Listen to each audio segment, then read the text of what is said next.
Good afternoon, ladies and gentlemen. My name is Peter Riddle. I'm Director of the Institute for Government. I also have a stinking cold, so anyone in the front row is being very brave.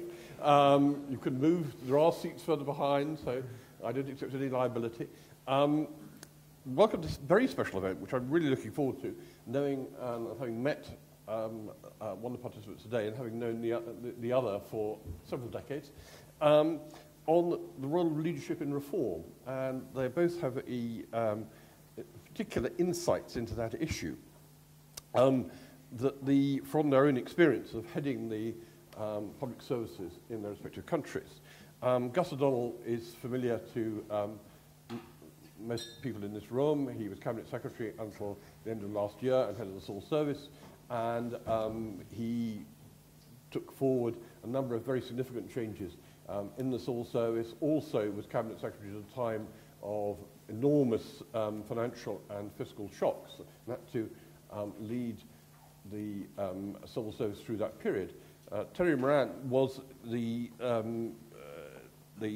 Gus's equivalent, but with an interesting contrast in his title. He was Secretary of the Department of the Prime Minister and Cabinet. Now, I'm sure Gus would never have aspired to have both aspects of it. But in Australia, they tend to be more franker about the departments they headed this way. Terry had that role from 2008 to 2011, equally a period of turbulence. But talking to him earlier over lunch, when we're discussing Australia's growth performance and its position, a prospect any European country would envy. You were talking about, was it 4.5% growth? 4.3. 4.3% growth. Well, we won't argue about 0.2. For a terribly strong economy, heading for surplus. Hands up when we think anyone in the room thinks we'll have a surplus. His early career is a very interesting career because of the nature of Australian government. A long experience working in Queensland and particularly in Victoria, where he again headed the office of the Premier and Cabinet before going to Canberra to take over that key role in Canberra. And I think whilst they face similar problems in many respects in heading their public services, there are also very interesting contrasts. Interesting contrasts in the balance between the politicians and the public servants. It's a really interesting difference of structure. I mean, if you physically go to Canberra and see where ministers are based, actually the closest parallel is on a recent visit to Cardiff, and seeing it's very similar there, that the ministers are down by the bay and the civil servants are 2 miles away. It's not dissimilar from Canberra. I suddenly realised when I was in Cardiff, well, I know why it's different, exactly like Canberra. There are other differences between Cardiff and Canberra, which I won't go into.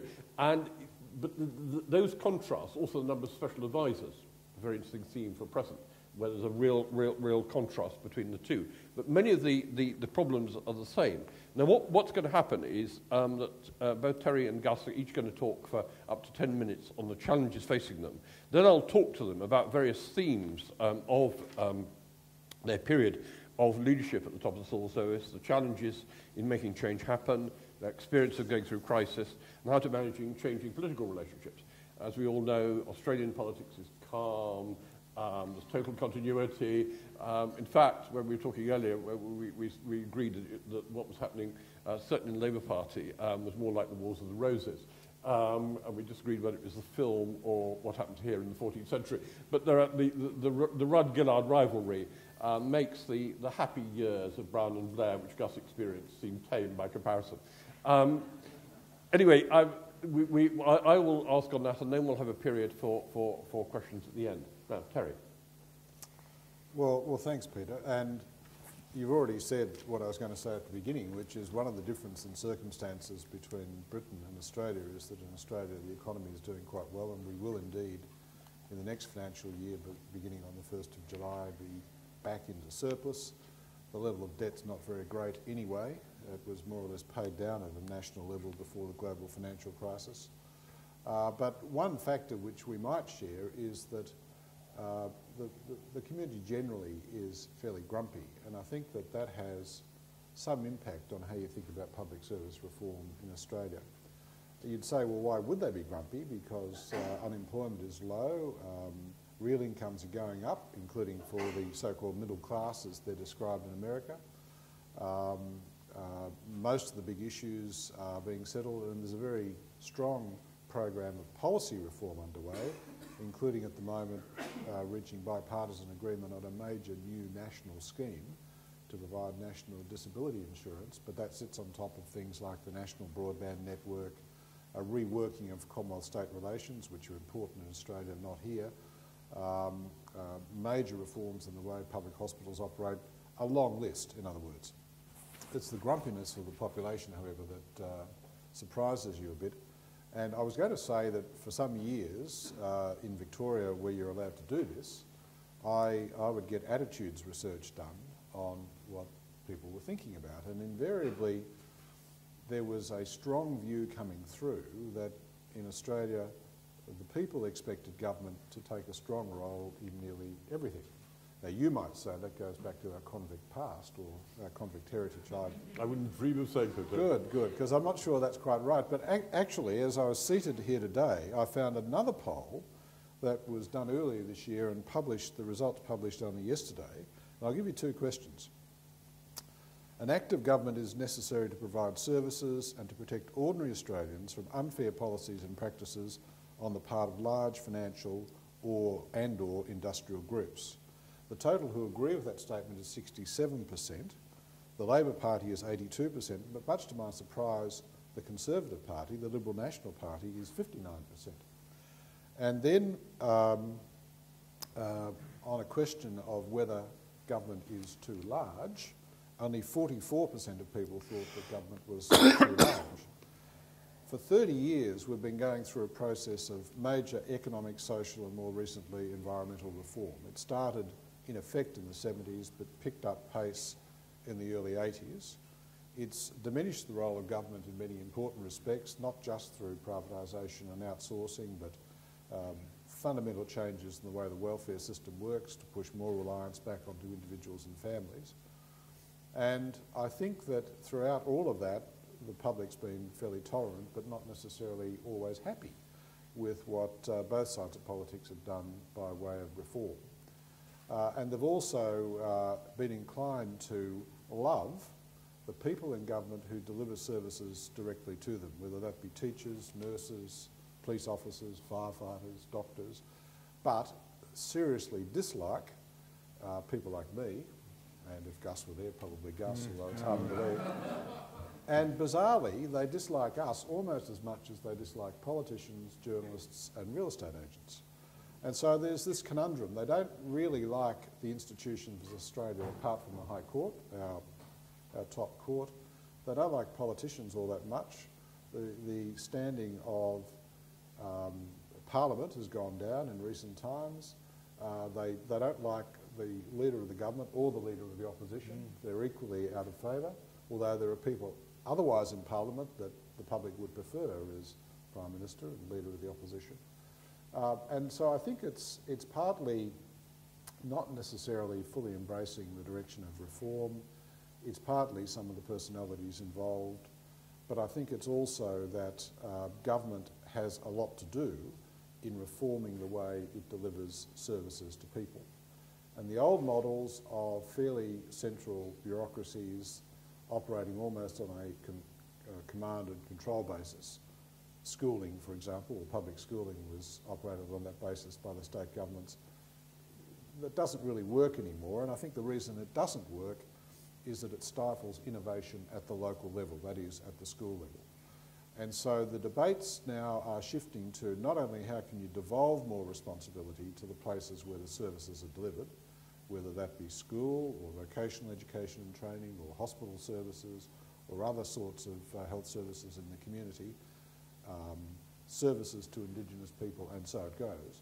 So not only is there a debate about devolution, and a lot has been done, but there's also an expectation that will both be more efficient, which it can be, but open up the opportunities for far more innovation and creativity in the delivery of those services, so that it's possible for the professionals to have a constructive reaction to the needs of people at the local level, given that it's probably always been the case, but it's obvious now that they differ greatly from one location to another.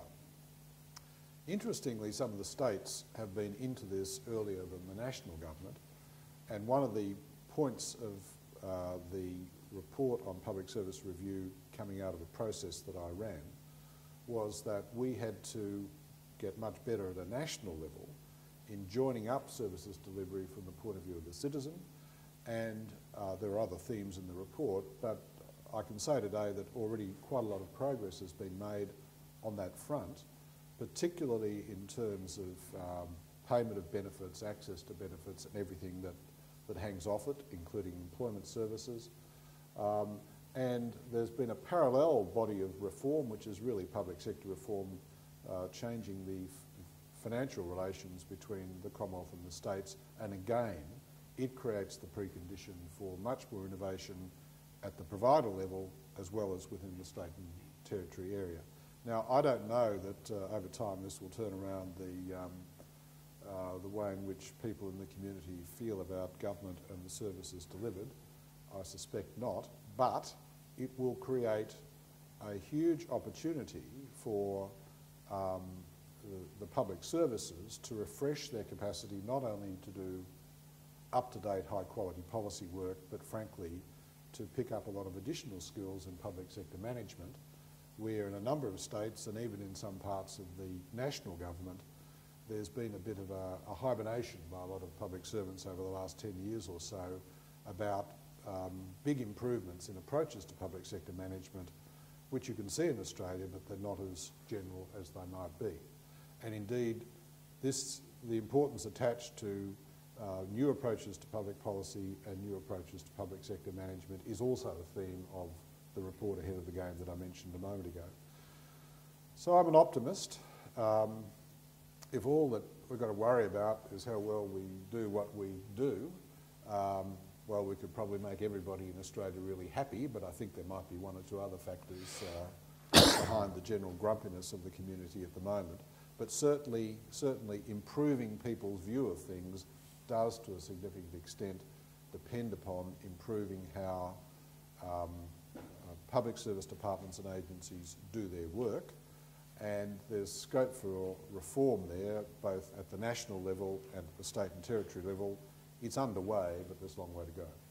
Terry, thank you very much indeed. I should have mentioned at the beginning that Terry is now doing a kind of diverse portfolio of roles, including working with the Boston Consulting Group, and I'm very grateful to Boston, as in many respects, for supporting this event this evening, and I'd like to thank them here this evening. Gus. Thank you.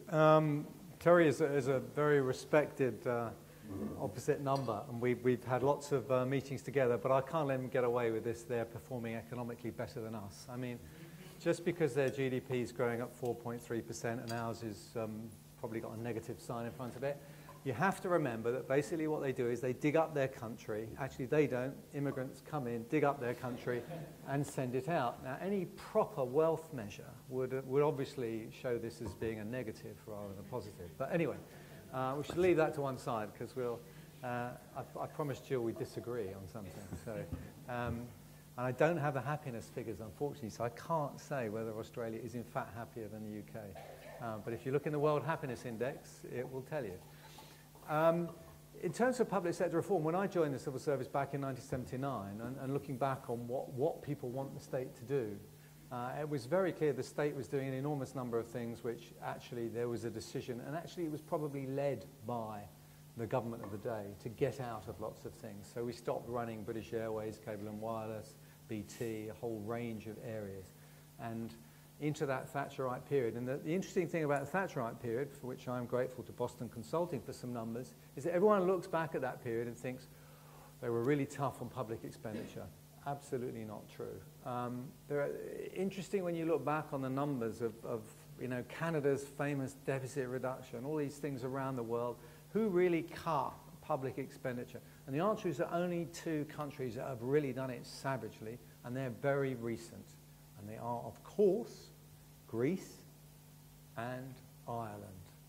Now, Greece and Ireland, dramatic cuts in public expenditure over the last 4 years, 3 years probably. So, is this a good thing or not? Discuss. We haven't got time for that one.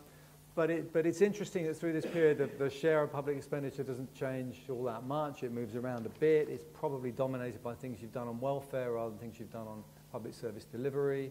You haven't, you did a bit in the early 70s, like I say, changing what the state did.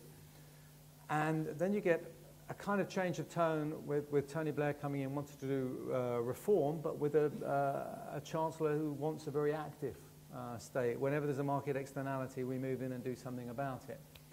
First thing I did or at least the Treasury did, when the Prime Minister came in 97 and wanted a big change, was to stop it, which was, of course, a change that Prime Minister and Peter Mandelson both wanted to do, which was get the UK into the euro.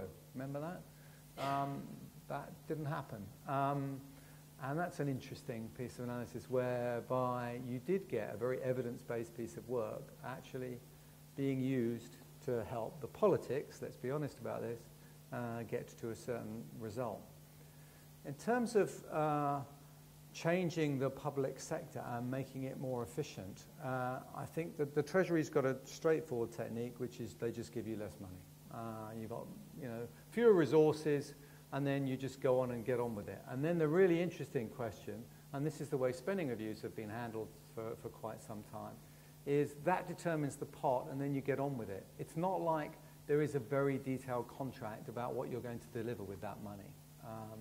It's actually then mostly up to you. There are some outlines about it, but certainly if you go back to the last spending review, was there a real deal about precisely what the defence budget would buy?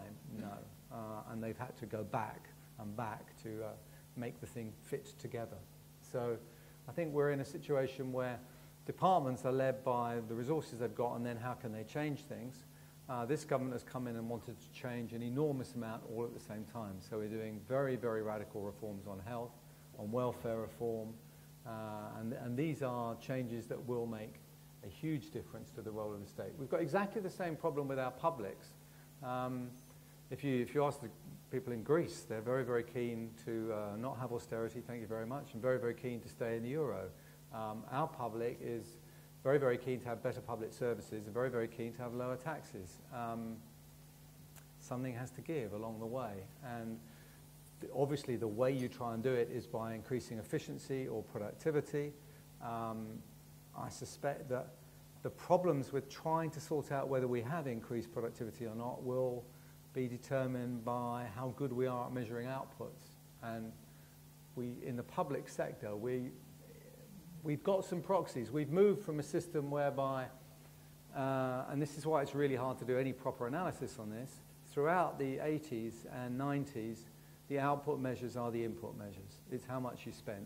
So, and where you have got output measures, they're completely ridiculous. I mean, for the fire service, it's how many fires did we put out? If the fire service is any good, there aren't any fires, and so productivity is completely the reverse of what you'd expect. We've now got quite a lot of output measures, and it's quite interesting that I was talking to Steve Nicol about this from the OBR. What is likely to happen is you're going to see a big surge in public sector productivity. It's going to get really a lot better. Question mark of how much is this real and how much is about the way we're measuring things is interesting.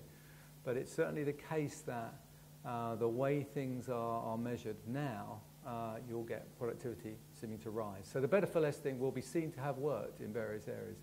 Whether it really has is an interesting question. And for that, I think we need to know about quality of public services. It is interesting when you ask people what they want, as Terry was saying. The classic case we've got is when you say to people on obesity, who's to blame for obesity? And they basically say food and drink manufacturers, my parents, me, maybe, a little bit down there. And then when you say to them, so who should put it right? It's absolutely clear they say the state. So we still have a public that are kind of conditioned to this state. And if you ask government what we should do about it, the first thing they start thinking about is regulation or legislation, as opposed to proper stuff, which is, of course, behaviour change, and it's a lot cheaper and more effective. During my time, I've seen very, very different periods of public service reform, very different approaches taken. I think what I've learned is and seeing a chair of a particular select committee in the audience, I think he'll like this. The really important thing about change is specify the strategy and be absolutely clear about what the future looks like. Once you've done that, you can get into what we in the civil service use as our classic leadership model of future, engage, deliver. Right? And if I give you one little example from public service reform, when we did capability reviews, why do you do capability reviews? Well, some people, there's a negative way of looking at it is, well, if we don't do this, someone else will come along and it will be horrible external capability reviews and we won't be able to control them. The positive way is to say, actually, we really want to get better. And at the end of this, we'll have departments that are much better and everyone will praise us around the world and we'll be global leaders. So you've got a good future. How do you engage people in that? Well, in fact, people at the IFG, Thomas and people, we did a lot of engagement, worked with a lot of people to develop those processes. It was our SCS grade 5s who said to us, what about ministers? So we engaged ministers, we got them on side. That was quite difficult. And then the third part of any leadership thing, of any public sector reform, has got to be delivery. And actually the delivery was quite tough and required me as Cabinet Secretary to meet with PermSecs regularly, to keep them to it, and to keep publishing results and to keep tracks and all the deliverology stuff which Michael Barber wrote so many books about. So I think those are the secrets of doing public sector reform, but if you haven't got clarity about the future, or if the future doesn't look like a place people want to go to, you're going to have problems. You really need then to engage people on actually how we're going to get to that future which hopefully they bought into. And then there is the real grind, and it is a grind of every day making sure that you've got the processes in place to deliver. Thank you, Gus. Can I take you both up on a couple of the final points you made, which is the engaging the colleagues? Because, you know, you were both head of public services, but you both operated in departmental structures. How do you can't command, how do you actually overcome? Because the history of a lot of reform is it trips up over departmental interests, inertia and so on. How do you do that? Gus, first, and Terry. Well, in terms of getting people together, you have got to have a common vision about the future. You know, there are very, very few problems in that government is facing. Aging, you know, all of these important ones go across departmental silos, so you need everybody together. You have got to get a common will amongst your PermSecs. You know, they've got to realise that they are a permanent secretary working for the UK government, as opposed to a permanent secretary working for defence or health or treasury, and that between you, you've got a problem to solve, and that therefore you need collaboration, and sometimes it means a little bit more money spent by one department for some benefits that accrue somewhere else. Or more commonly, money spent by various departments that was, say, future spend in other places, i.e. prevention rather than cure. That's very hard to do. But if you build that common spirit, which is why I started off by building the top 200, by building away days with my team of PermSecs for all of us to think about how we co-invented the future. Terry? I agree with what Gus says. In Australia, there were two separate bodies for secretaries and a few other people, and they're to be abolished under legislative changes in favour of one body, which is called a Secretaries Board, which has the 19 secretaries and the Public Service Commissioner. I used that group on the reform of the public service, as well as having a separate parallel steering committee that had some people from business and academia on it. And the interesting thing was that by consulting with the secretaries on iterations of ideas as they developed, we reached the point where not only did the steering committee sign off on the reforms, but the secretary signed off on the reforms. They went into cabinet, and there was no evidence that any secretary briefed their minister against any aspects of the reform proposals, because all the recommendations were accepted. And then the Treasurer put some money into it, quite a reasonable amount of money, mainly money to go to the Public Service Commission to do a range of things because it had a strengthened role. And then during the last election, in the last week, the Treasurer announced that he was pulling the money and attaching it to something rather more attractive electorally. After the election, I got the secretaries together and they all volunteered that they would find their share of the money in their budgets and give it to the Public Service Commission and not bother their ministers with any of the details about this, and they then did this. So that the Public Service Commission, with one exception, which was frankly of more advantage to the government than the secretaries, was resourced to go ahead with the reforms. Now at that same election, as some might know, the electoral result was inconclusive, and there was a period of about 17 days after the election, which was an extended caretaker period. The guidelines we had for caretaker period weren't entirely adequate, so we had to change them and get agreement to the changes from both the Prime Minister and the Leader of the Opposition. But I was worried that with new or revised guidelines and with a huge number of things needing to be done by departments, we'd get caught out within the system with one department doing it one way and another department doing another. So all the secretaries readily agreed that I should establish a group of what we call First Assistant Secretaries. I'm not sure what the equivalent here would be. And they would be a clearinghouse for any queries about doing a wide range of things from departments, provide at a maximum a 24-hour turnaround, and they handled hundreds of these sorts of issues consistently in that 17-day period, and we didn't trip up, as far as I'm concerned or aware, once. So I agree that it's best to work with your colleagues and take them along, and it can pay dividends. And in the case of public service reform, the obvious dividend is that a lot of them were enthusiastic about aspects of the reforms and were keen to pursue them. But in our system, it helps that secretaries become secretaries because the Secretary of the Prime Minister's Department recommends people to the Prime Minister, but also now, as a result of legislative changes made last year, the Secretary of PM&C sets the amount of their remuneration as well, although an independent body sets the remuneration for the Secretary of the Prime Minister's Department and the Secretary of Treasury. But these sort of things are just part of the furniture, but they have, in our system in Australia, a means of indicating to people that at the end of the day, somebody's got to take responsibility for some of the difficult calls, and that's the Secretary of PM&C, although the convention is that the person in that office works collaboratively with the Secretary of Treasury and the Secretary of the Department of Finance and all those critical calls, if not with all the secretaries together.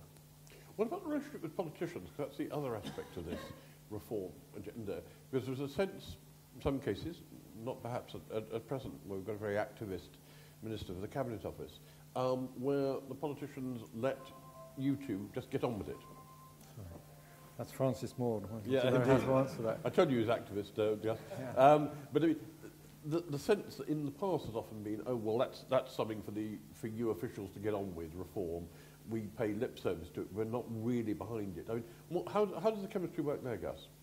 Well, you're right. There have been lots and lots of ministers who've come through the Cabinet Office who've not really been interested in civil service reform, let's put it that way.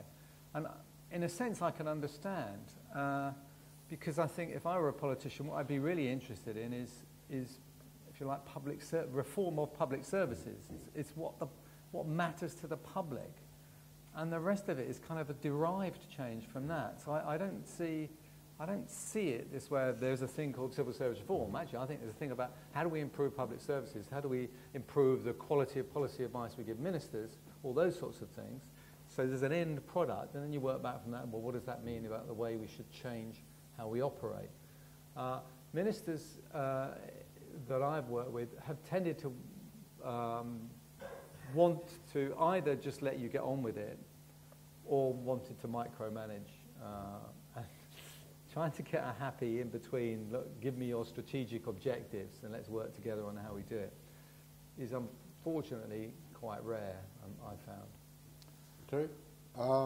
After the last election, the Prime Minister appointed for the first time a Minister for the Public Service and Integrity, and the person appointed is an outstanding and astute minister, I would say that quite seriously and genuinely, who's really found the right balance in dealing with the issues that a minister must deal with, but at the same time not trying to do the job of public servants.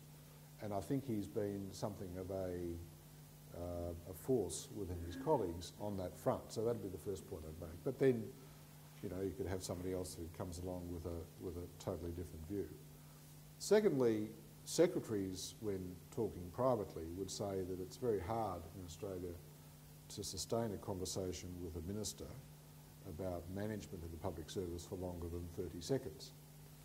And certainly, although Kevin Rudd, as Prime Minister, had a background in the public service, he was originally a diplomat, and done a few other things. When I first went back to Canberra for my third stint at the national level, I said, oh, look, I think there are a few problems with the public service, maybe we ought to have a review. No, don't want a review, he said, no.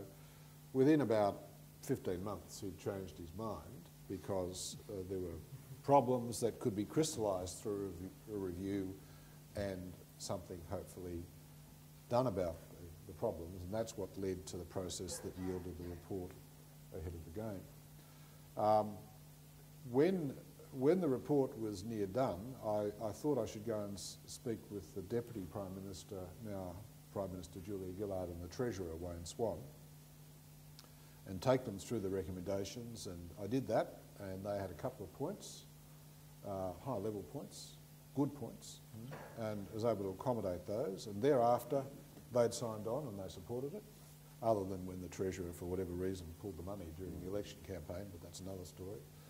And the Prime Minister didn't even want to talk about it. He was happy with the process that I established and felt confident that we would get the result, and he strongly supported all the recommendations at cabinet level and supported money as well. So I think that consulting the right ministers and listening to what they say is essential, obviously, but there are choices that ministers make about how much they want to get involved in the detail, and my good fortune is in this role, and also for the 7.5 years that I was head of the Victorian Public Service and the Secretary of the Premier's Department in Victoria, I was working for people that had good judgment about, I'm not saying anything about Francis Maud here, they had good judgment about what they got into and what they stayed out of. And certainly in Australia there are legislative prohibitions on ministers getting involved in things like human resources and so forth anyway. Yes, what about another aspect of the relationship with ministers, which is where there is a contrast, where, as I said at the beginning, if you go to Canberra, ministers are with their advisors, with their officials in a separate building, and the departments are somewhere away. And you don't have, as here, the ministers in the department. I mean, how does that affect the relationships between the ministers and civil servants? I mean, there's obviously a big contrast between the Canberra experience and the Whitehall one. There is a greater distance. In Victoria, in the role of head of the Premier's Department for 7.5 years, I had the good fortune to share a private lift with the Premier, the Deputy Premier and the Treasurer. And it was amazing how much you could get sorted out by the going up intimacy and down the lift. It was a small lift too, yes. And whereas in Canberra there's a lot more formality and you make a time and you go and see people in Parliament House. Yep.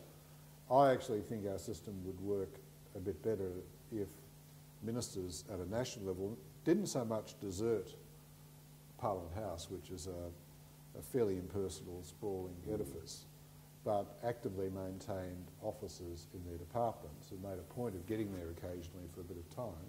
Some ministers do that still, but not many, and it would probably be better if it happened more frequently, I think. Gus? I'm very strongly in favour of having the ministers in the departments. It's really interesting when you look at Treasury as the one where there is a possibility for the Chancellor to work out of number 11. Nigel Lawson did it for a while. George Osborne thought about doing it. and it does create quite a, well, it creates an interesting change of relationship, because they're further away from the officials and they're a lot closer to number 10. If you're a Treasury official, this is very dangerous, right? This is, you know. So you're slightly nervous about where your minister's going to end up. But I think the advantage for having the ministers close to their department is that I think you can confront them with the experts on any particular subject. You know, if it's a Secretary of State for Defence and he wants to know about, well, you know, how much does Trident cost, or what if we did this or that, then you can get someone right on tap and give it to them, as opposed to possibly having a special advisor on tap doesn't really know, making a guess, because, you know, it's like, so I think you're quite a lot better having that scheme than the downside, of course, is that it does cause more departmentalitis. They get very, very attached to their departments. Secretaries of State for Defence in particular get quite attached to their departments, and then you get them coming with the departmental brief. So you've cracked one problem, but you've created another one, which is that they're doing what the department's Now, you mentioned special advisors, because that's a very live issue. I mean, seeing Bernard Jake in the audience, he took evidence from one of my colleagues just sitting behind him this morning in the inquiry on special advisors. And we learnt yesterday from Gordon Brown that his special advisors led a monastic life. I'm not talking to anyone at all. Or so he believed. The tooth fairy comes next. But there's a very revealing contrast, because on the whole, we've had a kind of fluctuation in numbers of special advisors. It's been below 100. My special advisors have been politically appointed advisors. I mean, you can say there are a few in a blurred category of temporary civil servants, but on the whole, we're talking about political appointees of 100 or less. Now, in Australia, as Terry was telling me earlier, it's massively more, and it results in a totally different culture. Terry, could you describe a bit of the culture you've seen? Until fairly recent times, ministers had in their offices a goodly sprinkling of experienced public servants that they felt some compatibility with, and those experienced public servants could secure the diligent handling of the business of government, while others with a political background could take care of political management and communications. That's now changed so that senior public servants, that is people at executive level, are a rarity around Parliament House, and I think the cost of that happening is quite considerable.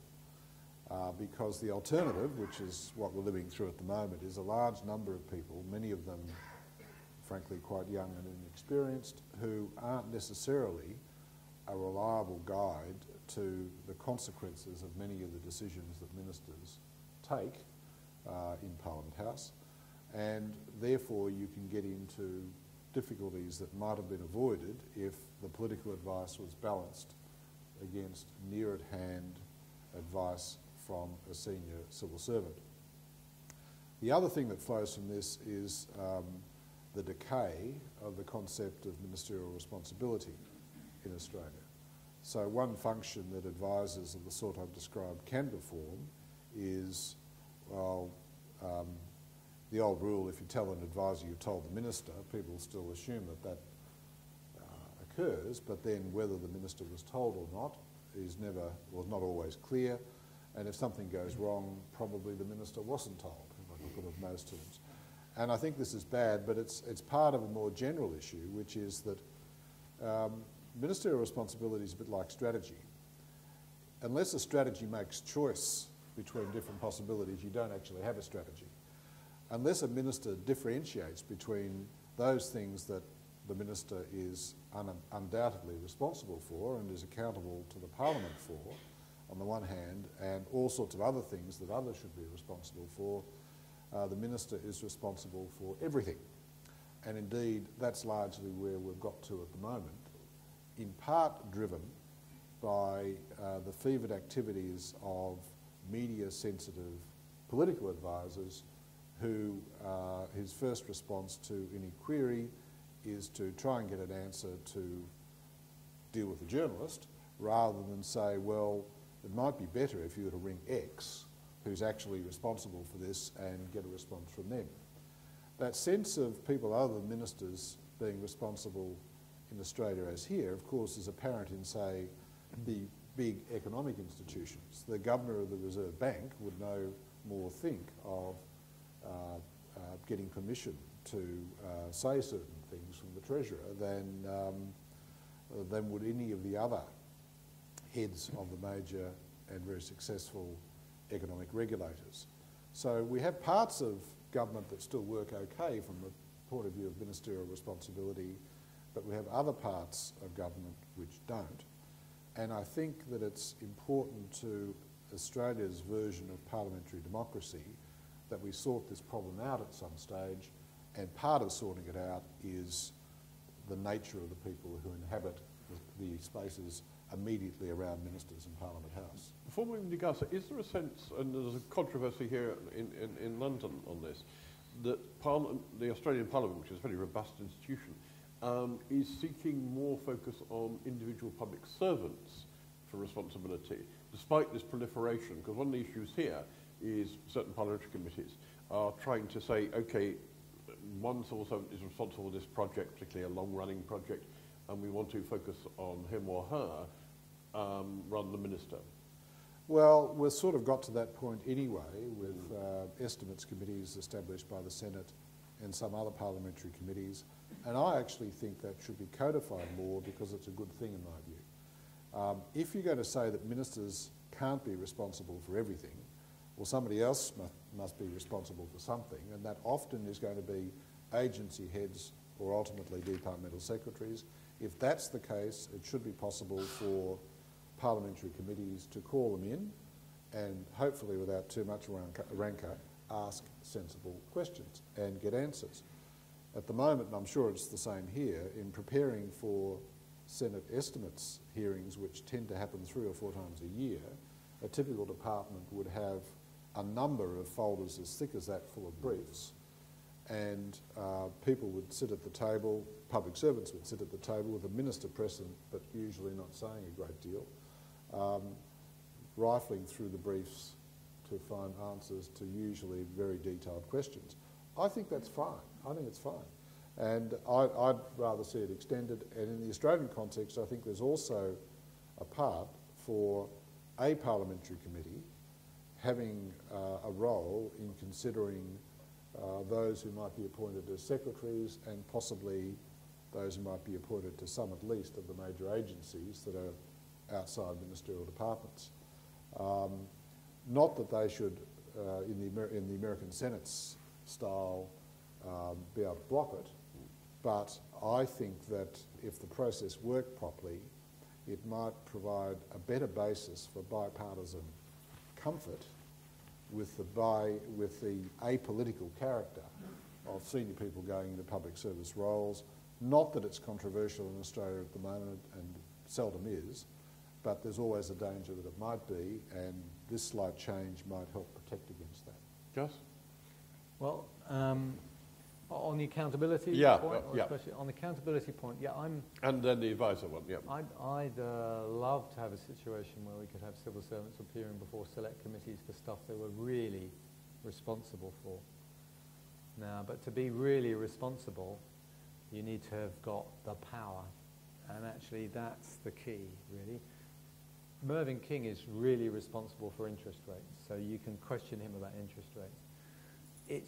You could have a civil servant completely responsible for a specific project, but if I were that civil servant, I'd say, right, okay, so I want to agree with you, Minister, what what we're going to achieve, what the budget is. Here's how I'm going to do it. I want to be clear, you are not going to change your mind in 30 seconds or phone me up in the middle of something. Sorry, he's really upset now. So I think as long as you've got the right relationship between responsibility and power and accountability, you're fine. I think we've got too many grey areas at the minute, and we need to sort that out. Could I add to what Gus has said? I agree with that comment. In the Australian system, only about half the national employees of government are public servants. The rest work under different pieces of legislation in agencies large and small and have very clearly defined roles. They'd be the first candidates for bit more accountability into parliamentary committees. I don't think that, as far as public servants are concerned, it's open for them to be asked questions on anything, but a lot of them have got program management responsibilities at a level of detail that is never going to come to the attention of a minister. And I think part of the point I'm making is that we should stop trying to pretend that ministerial responsibility allows anybody, including the media, to hang some minor problem in Tasmania in program management on a minister from Queensland, for example. But the question is going to be asked, though, and who answers it? Well, I'm saying that we need more clarity in Australia because of what used to be a set of understandings have broken down, and now, in effect, many ministers think they're responsible for anything that they're asked to be responsible for, which is really not much responsibility at all because it's so broad. I mean, your view is it's broken here, is it? I think there's just too many grey areas here, and I think you know, it's quite clear that Parliament is pushing on this, and they are interpreting the previous conventions differently. So I think it's good if we can sort this out. And like I said, I think it will provide a lot more clarity. I think we, in the end, which I think will lead to better public sector outcomes, which I think is what's really important. I think at the moment we've got too many areas where it's just possible for all sides to kind of pass the buck to each other, and it ends up not being clear who's in charge. Well, we're going to try and do our bit at the Institute for Government in a major study on accountability, but it's not a simple question. No. Can I ask just two before I open it up? One is on value for money. A lot of controls are straight cash controls. You in your Treasury days would negotiate a cash settlement lasting umpteen years with the department, but it wasn't entirely clear that the quality of management information was that good. The new non-executive directors working in departments so often complain about the quality of information. How much in the Australian and British experience was the right quality of information for you to determine in relation to what was actually happening in programs, as opposed to, you said earlier, Gus, input and output? Where do you start? Sure.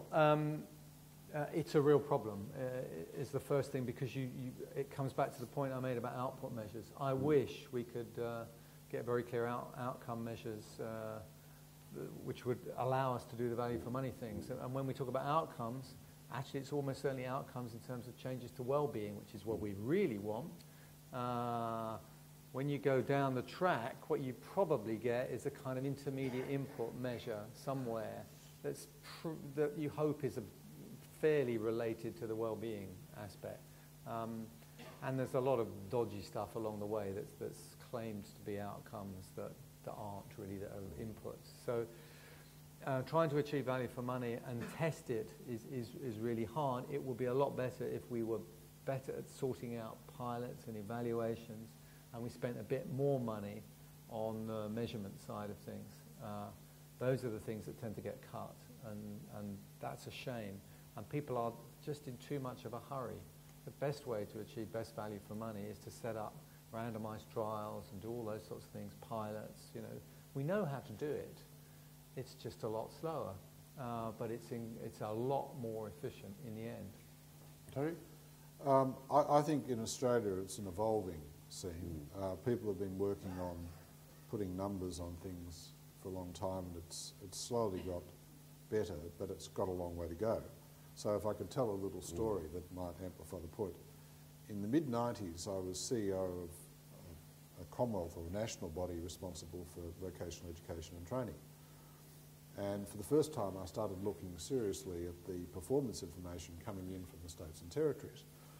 And it showed alarming differences in apparent efficiency in delivery between different states. I won't name names, but I said, well, look, guys, I said to the CEOs of all the states, we've got to sort this out because it's you know, you're getting a lot of Commonwealth money and frankly you're wasting quite a lot of it in some cases. Well, they didn't want to do it, and so I thought, well, and they insisted that their data was right, and I thought, well, I'll take them at their word. So I assembled the data into a table and showed for each state the declared cost of delivering on a standard basis what they were doing and published it. Well, I was trying to provoke a crisis, but I didn't know how successful I'd be. They were outraged, and some of them tried to get me sacked, would you believe? Anyway, at that point, they agreed that it did have to be fixed, but the only way of fixing it was to bring in an independent third party to do it, as it happened. Well, it was the Boston Consulting Group way back then, and it wasn't my choice, but they came in. They did a very thorough job on a new set of performance measures and a way of cleaning the data when it had been assembled by individual states and territories through a separate independent body that had existed, but it was given a much stronger role. Those performance measures have remained since today. They've been used assiduously year in, year out. Efficiency is improved, and the independent body that collects, cleans, publishes the data and often interprets it is still there as strong as ever. So we're about to have a similar experience in Australia with public hospitals, because I did mention there were some major national reforms which are all about much more authority down at the local level in hospitals. There are two new national bodies which have been agreed by all state and territory and Commonwealth government, and one of them deals with accountability. And so it will run the ruler over the data coming in from states and territories, particularly the output data, to make sure that it's accurate, consistent, and able to allow comparisons between hospitals, much less comparisons between states and territories. So I think promoting crises can be dangerous, but sometimes that's what you've got to do, and then you've got to have a way of stepping in, and the biggest debates amongst officials are usually about, in Australia, the adequacy or otherwise of the data. And can I just, on that one point, I mean, we've obviously published school league tables, but again, Boston Consultancy Group did some interesting work where they looked at the effect of publishing death rates by hospitals for certain things, or recovery rates from heart attacks, let's be nice about it, as opposed to death rates. Doing it by hospital leads to some improvements. If you do it by doctor, you get much bigger improvements, interestingly. Yes, just one final thing which is implicit in what we've just been talking about, which is the skills and capabilities of the public servants, given the changed role you both described, because of the different fiscal environment, different expectations of voters, different attitudes. There's a sense that really there hasn't been a sufficient change in skills and capabilities in lots of areas. Well, I'd say the biggest issue for civil service has always been the commissioning skills. You know, if you're going to go to a provider split, you know, a purchaser provider split, then you really do need to know about commissioning and contracting. Actually, the non-exec directors coming in have been really helpful, I think, in those sorts of areas. So I think there are some skills and capabilities gaps, and you know, we haven't completely succeeded in the process of giving sufficient status to the delivery, you know, the person that works for 5 years, 6 years on a project like the Olympics, let's say, and delivers it. You know, we need to be saying, right, they've delivered a fantastic project. Now, what's the next thing? You know, do they now go on to the health service or the, you know, some of the big welfare reform issues, the big projects, and how do we reward them for that? I mean, Terry has been fantastically successful compared to me in sorting out reward. So I'd just get that point in.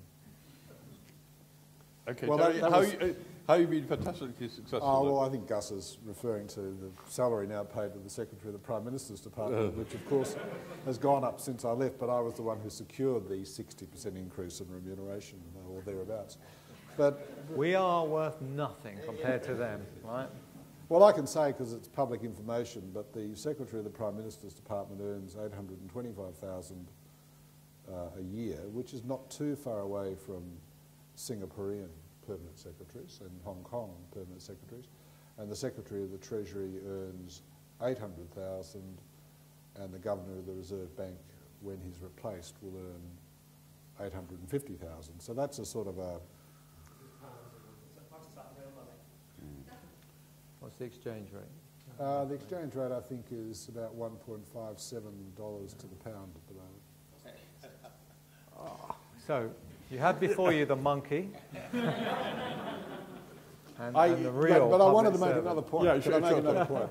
Because I've teased Gus on this point before, and I won't do any more of that. That's not right. But well, it's enjoyable, but it's not right.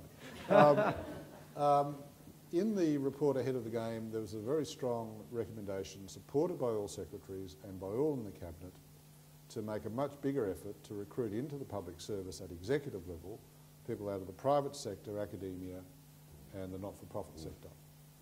And I was intending to do it, but I was called in by Kevin Rudd one day when he was Prime Minister, and he said, I want you just to recruit a lot of people out of the private sector. Because I'd already recruited some and he'd seen what they could do, and he was mightily impressed because basically they brought not only different attitudes and experiences, but different techniques with them. Not just management techniques, but also strategic, what I would call strategic policy, what some others would call strategic planning techniques.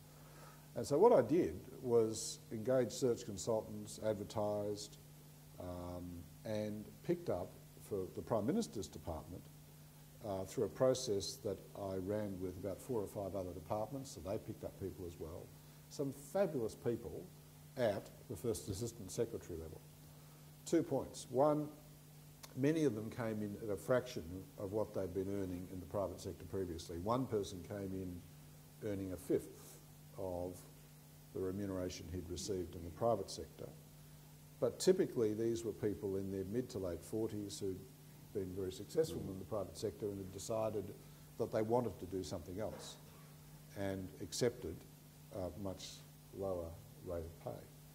Secondly, I developed in Victoria a way of getting people in that meant that they were given some time to make the transition from, say, the private sector into a government role, and that was to put them for 6 to 12 months into, at this First Assistant Secretary level, nonetheless into an offline executive coordinator's role. They could lead major projects while they found their feet, and then when I thought they were ready, I transferred them into a line role, and the best of them then were promoted to Deputy Secretary level within a year or at most 2 years, and they were happy with that.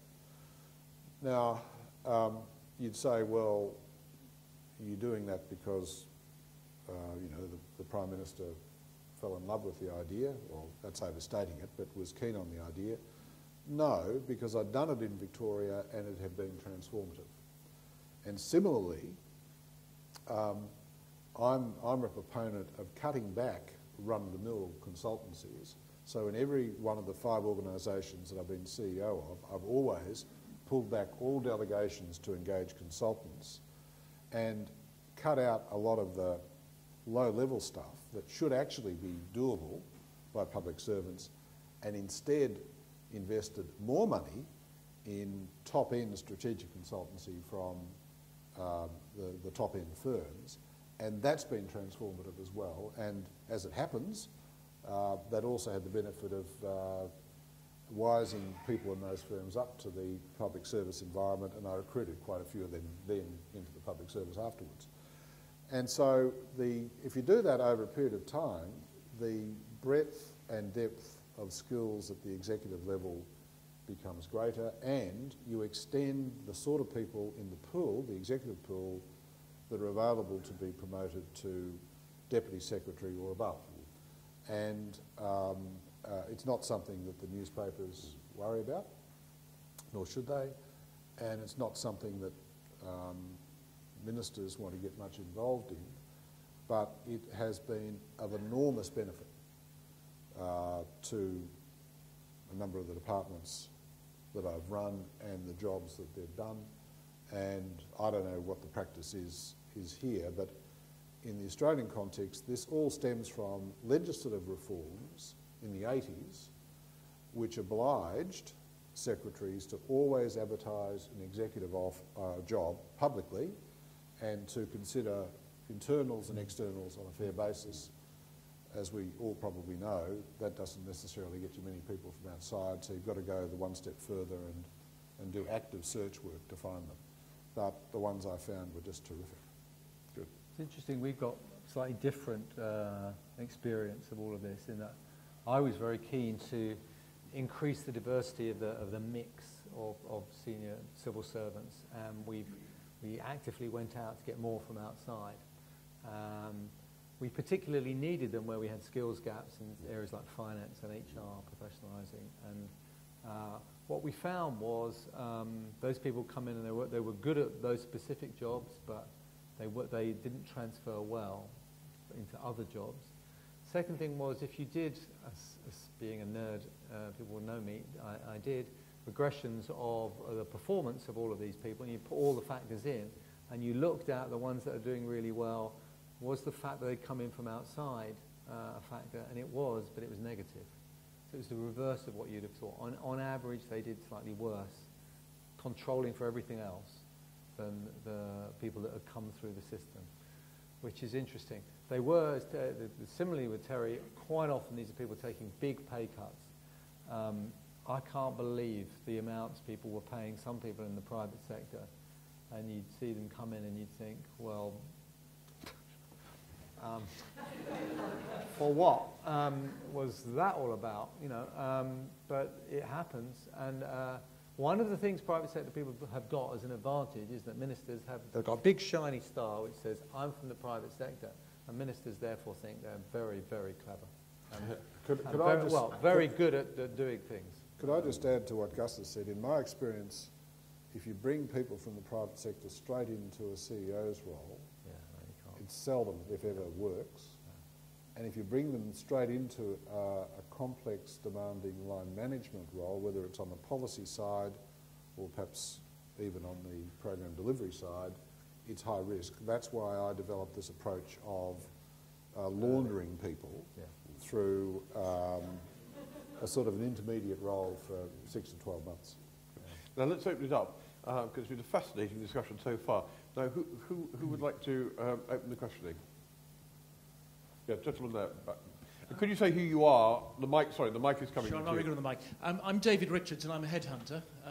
I used to work at Whitehead Man for quite a long time, and Gus, I was responsible for bringing in quite a number of the senior people from outside. I'd just like to pick you up on some of those points, because I think the thing that we in the headhunting community found was that there were good quality people coming in from outside.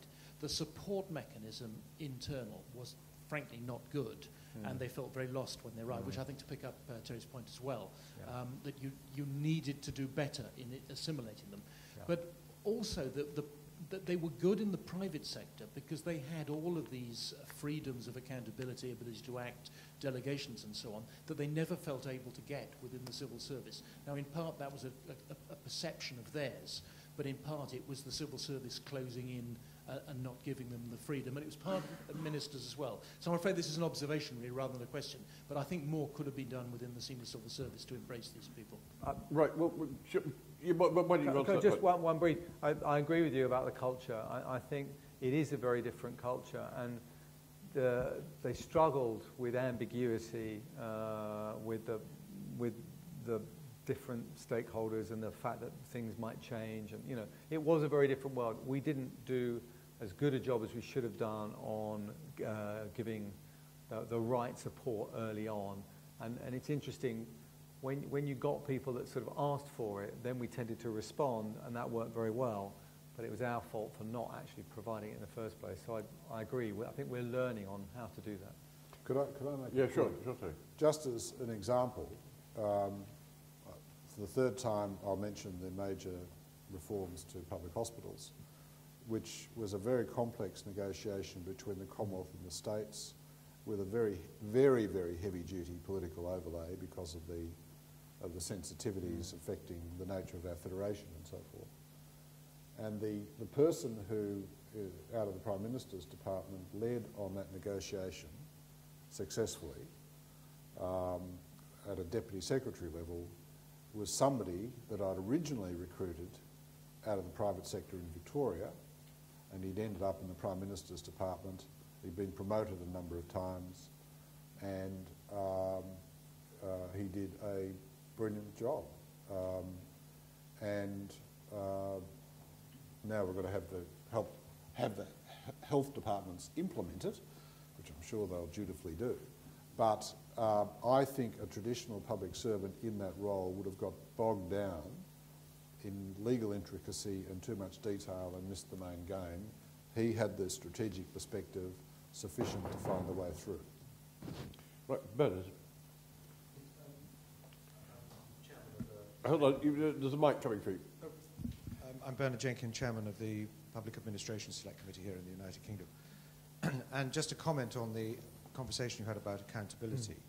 I'm looking forward to the IFG's work on this. We are in the worst of all possible worlds now because billions are wasted on projects, nobody's held accountable, nobody's blamed, nobody's fired, nobody resigns.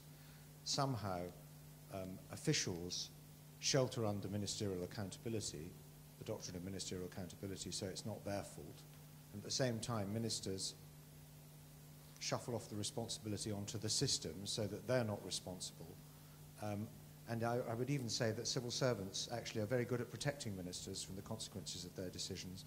And by not answering the questions, they're actually protecting their ministers, not themselves. And this has got to change. And I recently reread the Haldane report. And interestingly, the Haldane report not only presaged the advent of select committees as we now know them, but commented that it would be necessary for these committees, in order to obtain the necessary information, to take evidence not only from officials but from ministers. And that was going to be the revolutionary innovation, that the ministers would be asked to give evidence, not just officials. And yet now the pattern seems to be that it's unusual to take evidence from officials. It's more expected to take evidence from ministers, and I think we've got some work to do there. But on the question of changing public services and change in government, this government in the United Kingdom came in with an extraordinarily radical agenda, talking about turning government on its head and decentralisation and a new concept of the distribution of service delivery through what is called the big society, which I'm sure you've heard of. And yet, astonishingly, the committee I chair came to the conclusion it was very odd that they didn't have a change programme for the whole of government. No plan, and the minister said, "Oh, we don't want to have a plan. There've been endless plans for civil service reform. We don't need any more blueprints and white papers. We just need to get on with stuff." He actually said, "I prefer doing stuff." Well, next week we're going to have a plan, but it seems to me crucial to the delivery of the plan is the question of how strong the centre of government is in relation to the government departments. And there seems to be a tension here that our permanent secretaries are very proud of their departmental autonomy. There's a sort of contempt for the Cabinet Office that if it starts interfering in my department, that is a bad thing. And we have this profusion of special advisors, a lot of them in number 10, who are trying to grasp what's going on in departments. They seem to be more preoccupied with short-term things rather than long-term strategic aims. And even though Margaret Thatcher had far fewer people in number 10 and far fewer special advisors, it seems that her government had far more grip on government departments than the present government. When you compare your experiences, how does the centre of government in Australia compare with the centre of government in the United Kingdom? And are there some lessons you think we should learn? Of course, I'm falling into the select committee trap. Everything's much better abroad, isn't it? Right. Gus, you could kick off the response there. I just start with, I think you're right. The thing we should focus on is that if we're losing billions of pounds in projects, let's put that right. Let's devise a system that ensures we don't lose billions of pounds on projects. And that's pretty straightforward, actually. But it would require some pretty bold moves in terms of giving people power and authority and responsibility. I could write it down, and I bet that project will be delivered a lot better.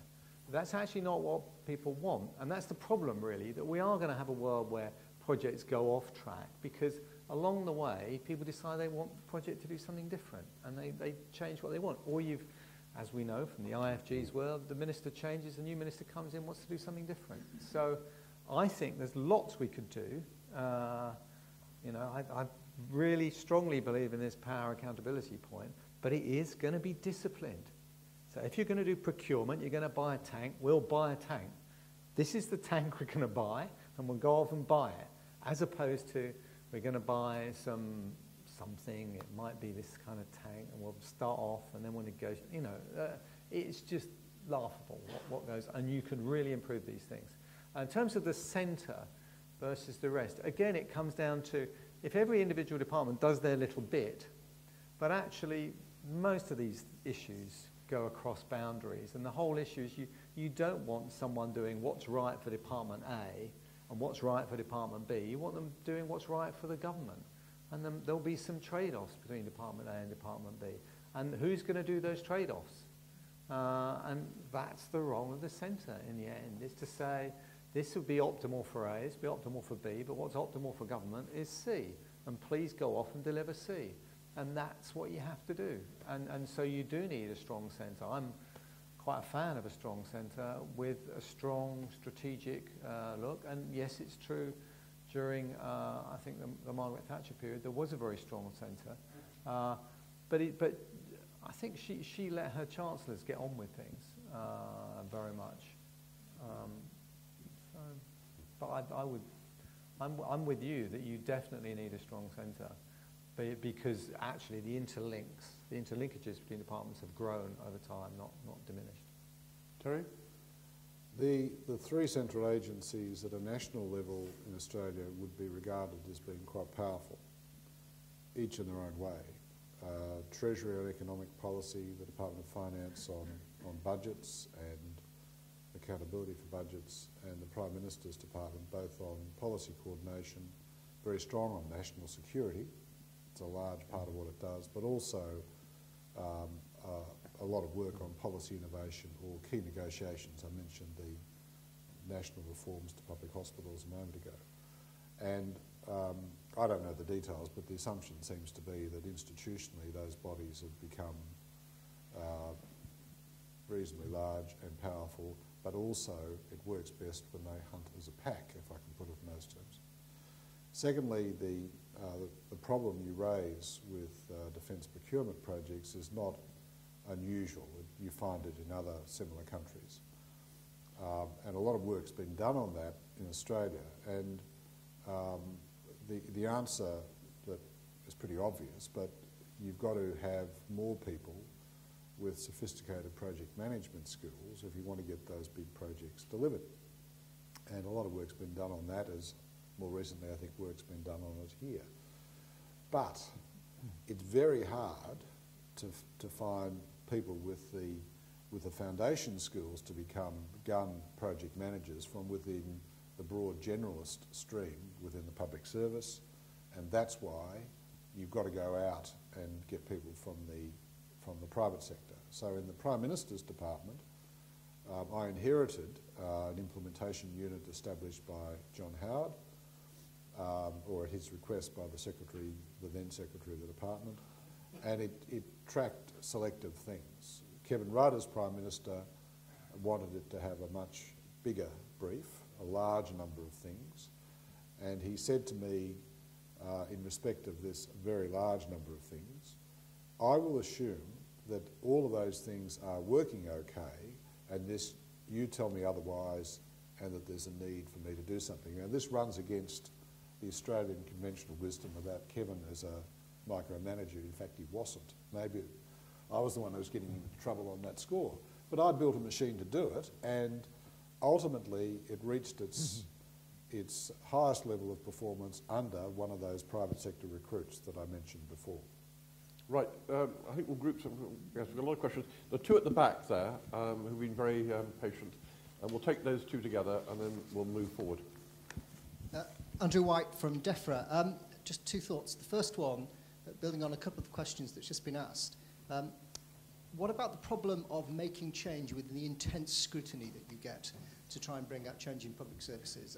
It's easy to say it's media scrutiny, but we've just heard from Mr. Jenkins the degree of parliamentary scrutiny as well. And does that not lead you into a position where you might be risk averse and that there is inertia of keeping things the same because any change will be subject to criticism? So how do you manage that process? And the second, about people, and to changing how people are and how people behave. A lot of the things you've talked about have been about finance and about mechanisms and about bringing new people in and so on.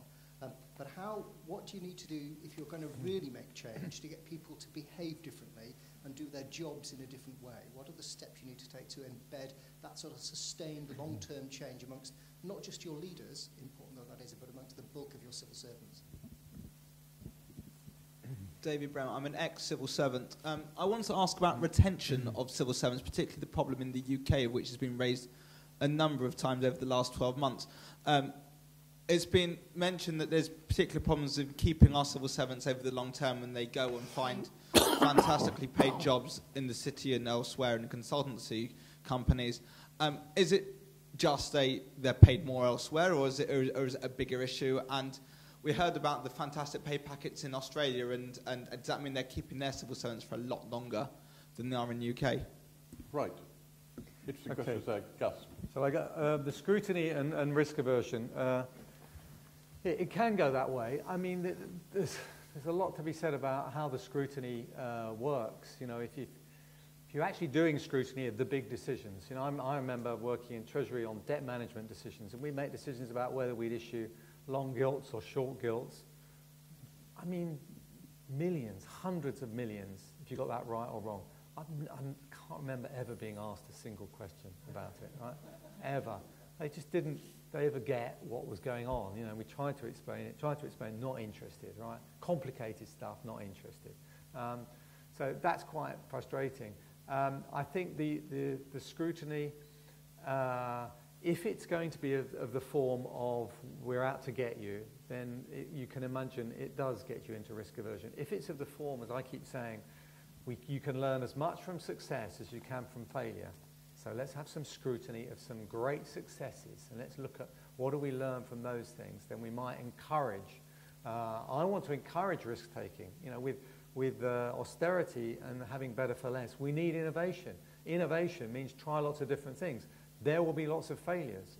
That's fine. That's great. But actually, that's not an attitude I get from some select committees. Some others are much better at this. So it's not all of them. Shouldn't put them together.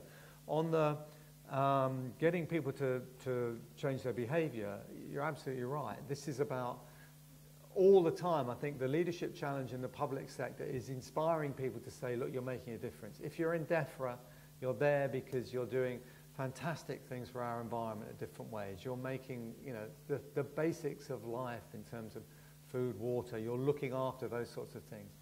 They're quite inspiring things to be doing. You know, you will get fantastic jobs, even fast streamers starting to come in. So if we can't kind of incentivize people that these are really, really good things to be doing, as opposed to selling credit derivatives or, you know, CDOs, CDSs, you name it, a bit of the alphabet soup, you know, we're not doing our job as managers. The point coming on to retention, actually retention in the civil service is, for the bulk of the civil service, is not a problem. The turnover rates are incredibly low for the civil service as a whole. That's because, in general, civil service pays well, has good pension arrangements. We are good employers. We want to encourage a very diverse workforce. We're good on maternity pay and part-time work and things like that, compared to our private sector counterparts in virtually all of the country, apart from London and the southeast. Right? Now, you talked about people going to the city. The turnover rate, as I mentioned in my maiden speech in the House of Lords yesterday, in the Treasury, is far too high, and we're almost certainly not paying enough to the Treasury, to people who've got very marketable skills in areas where there are other places to go. Now, I always say to people in the Treasury, look, go out and spend a few years in the private sector. It's really interesting. You'll learn that it's as interesting as it is. It's nothing like as interesting as working in the public sector, nothing like as fulfilling. So if you get paid a lot more there, stick it in a little pot, right, and buy yourself a really good holiday or something. Give yourself a treat. Don't buy a bigger mortgage, because you'll never come back if you've got a bigger mortgage. Don't buy a bigger house. But use it as something to do and come back into the public sector for. Because at the end of the day, you are not going to be happier just because you've got a lot more money, right? You are going to be happy if you're doing a job that you really like and you think you're really going to make a difference. So stick with the public sector, have a little bit of a spell outside, and then come back. It's my plea. I think risk aversion is spawned by a number of things. It's, in the Australian context, partly influenced by this lack of clarity as to what ministers are responsible for, ministerial responsibility. And that just covers a lot of activities needlessly with, well, you know, would the minister be embarrassed by this or something like that if you're asked. And in agencies where it's more clear-cut what management of the agency is responsible for, it can work better from a risk aversion point of view. Secondly, if you are clear about the accountability of managers and leaders within a department for delivering certain things, if you make astute judgments about how much authority you give them to get on with it, if you track what they're doing carefully, and if you celebrate success as well as notice failure, the best people, in my experience, will rise to the challenge and really come up with lots of cut-through ideas and approaches that will transform things.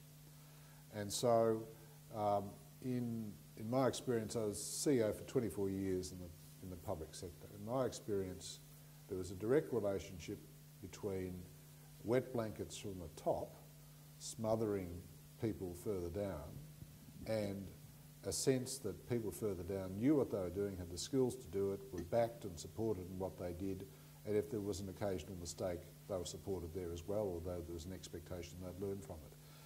We're really talking about culture, aren't we? The culture of the public service doesn't have to be built around risk-averse micromanaging. It can actually be built around other values, although I would say that it's easier to get away from the wet blanket the further you are away from ministers and their private offices. Right, we've got time for a couple more questions. I will take Julian there, and then a couple behind.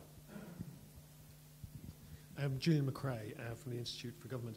I was just wondering, thinking about the sort of appraisals you'd be doing with your permanent secretaries that are equivalent, what type of information would you actually use to establish whether the things they were responsible for was getting better or worse, or whether they were doing indeed good or badly? What type of stuff would you look at to inform you on that? And then two behind. Well, can I answer that? Sure. Because it's a quick answer. Partly as a result of ahead of the game, we started to change that in the National Public Service. So 270-degree feedback is being introduced for secretaries. 270 degrees because ministers aren't explicitly involved. In the past, there were abuses of those sort of processes by some ministers, and I thought it was not good for the public service. Secondly, they have performance agreements, they do self-appraisals, and thirdly, all those government priorities that I mentioned get parcelled up against not only ministers but also secretaries, and all progress on those things is reviewed on a monthly and then more substantially on a quarterly and an annual basis. They're also subjected to a budget accountability and a variety of other things that keep an eye on what they're doing. So in one sense, secretaries are doing very well when they're actually bringing about change and making things happen, I sometimes used to think. So I don't think that all those things are perfect, far from it, but the path to follow is pretty obvious if you look at the literature and current practice and all that sort of stuff. And with, say, 270-degree feedback, which I thought I'd have some problems with, the secretaries fully embraced it. They were perfectly happy as long as they were involved in developing how it would be rolled out, and as long as they could be reassured that they'd be protected from the various means of disclosure about assessments of individuals that would otherwise be available. Right, two questions behind. Caroline Starr from Department for Education. On the subject of scrutinising success, which of the reforms that you've led do you think has been the most successful, and what is it about the way that you implemented it that you think made it successful? Is that to Gus? Or to Yeah, me? that's to Gus. My name is Florentolini, and I'm not a civil servant. I think I'm probably one of the few one here working in industry. I just wanted to come back to your very interesting question of accountability, and in particular the fact that you have identified that these grey areas, they could be responsible for that. And also to the fact that sometimes people are not accountable because they don't have the power to implement what they want to do. And I was just wondering if this could be due to the fact that maybe there is a lack of trust between what is the ministry and maybe the special advisor and what are the all, let's say, civil servant environment and things like that. And if you think they could be due to that, how would you address it and resolve it? Thank you. Okay. Can I, just on the appraisals point though, we do 360. And we do get ministers. And we do have a whole bunch of indicators. So we've got their business plans, how far they've done on their business plans. We've got indicators to the department like how well they're doing on sickness absence days, because that's a good measure of well-being. We've got their well-being data. We've got data on engagement from the People's Survey. So we have collected together systems, and now we've got 2 or 3 years of these. So not only can we look at the levels, but we can look at the changes. So we're actually in a really good place to be assessing now what's happening and how well these are working. Precisely how much of it's down to the individual performance of the perm sec is then quite an interesting and quite a complex question. So, but I think we've got a lot better data, and it's a lot better conversation now. On the success, I'd say it's actually getting a much more diverse civil service, getting people from many more backgrounds in, you know, when there's all this stuff about TOFs and all the rest of it. It was great to be able to look back and see the composition of the top 200 and the radical differences in terms of percentages that went to, say, public school. You know, 27% for civil service. We're a bunch of grammar school kids, basically. How diverse is that? I'm not sure. But but I think getting people through so that we have made it a 50-50 male-female, and as you know, the proportion of female perm sex is very high, and hopefully the whole of the SCS will be 50-50 by the year 2020 if we carry on and sprint a little bit in the last year or two.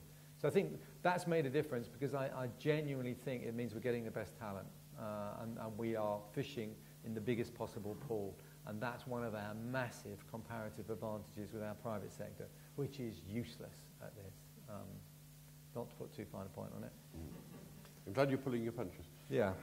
Trust, the point about trust. I think, well, there is a worry about trust in there, I think, but but there's also this confusion. At the moment, I think we missed the chance when we went through the whole looking at agencies and deciding what should be inside and what should be outside government, because I think we should have been much more ruthless with hindsight, and I take my share of the blame for this, about saying, look, if you're going to have this out, you know, if you're going to have this outside, let's make it really outside. Let's make it independent. Let's be absolutely clear. You set objectives. You know, make it like a monetary policy committee style thing. And if you're going to have it inside, let's be absolutely clear how we're going to sort out accountabilities. Because are you, Minister, going to be accountable for everything? It's really hard. So what's the deal going to be? And it's the inside bit and the quasi-outside where we end up with all of the grey. And then you can understand the trust, because you're just not sure what you're being asked to do or whether it will be changed. And the Minister's just not sure if the person's going to deliver, because they might disappear off after a year of the project. And, you know, so I think all round we need to tighten it up both ways. I think it'd be to the advantage of ministers and civil servants. I agree with that point, which is a more eloquent way of expressing what I was trying to say before about the problem of ministerial responsibility and sorting it out. There was a question about most successful thing that I'm proud of. Nearly 10 years ago, when I was in the state of Victoria, the perennial issue of Commonwealth-state relations was there. There's a process where the Prime Minister meets with premiers occasionally called the COAG meetings. And they were pretty dismal affairs because there was squabbling over stuff all the time, not all of it money, sometimes turf. And it seemed to me that there needed to be a better way. So I started a process in Victoria, which led to a lot of profile around a national reform agenda affecting what was left of competition policy that was undone, regulation reform, major reforms in education, schooling, vocational education and training, major reforms in federal financial relations designed to make innovation easier. And as it happened, the then opposition, led by Kevin Rudd, picked it up and campaigned on it into the election, and that was probably one of the reasons why I ended up finding myself in Canberra, although it was not where I'd intended that my career would take me. And all of that was then negotiated through with strong involvement from Ken Henry at the Federal Treasury, and agreed in its first form in November 2008, and there was subsequent work done, which I've already mentioned, on hospitals. Now, it may not work. I think it's got the best chance of working in a long time, but it has huge consequences for growth in GDP, productivity, competitiveness, spin-offs into public sector reform generally, and so it's one of those sort of sprawling bodies of reform which can't escape having some beneficial consequences even if it doesn't deliver everything that one would have hoped. So that's what I'm happy about, and the key to all of that, apart from a few ideas, was really treating people, even when they work for other governments in Australia, seriously, taking them on board and flexibly working through problems and doing that with a commitment to finding solutions that would be acceptable to, in this case, the Prime Minister, Premiers and Chief Ministers. And what the whole experience demonstrated was that, well, firstly, it took a Prime Minister like Kevin Rudd to want to do it and to take the risks. But if you do it well, you can bring people round to very substantial reform where previously they might have died in a ditch resisting it. I think that's an appropriately optimistic note of achievement to finish on. It's been a very enjoyable, we've overrun, it's been an absolutely fascinating conversation. I'm glad I've had the rather straight man feeding you both. Terry, Gus, it's very rewarding to hear the contrast, also some of the similarities of problems. I'm very grateful for some very stimulating questions. I also like to repeat my thanks to Boston Consulting Group for supporting this event and continuing our relationship. So thank you both very much indeed, and we look forward to welcoming you back here, Terry and Gus, frequently. Thank you. Thank you.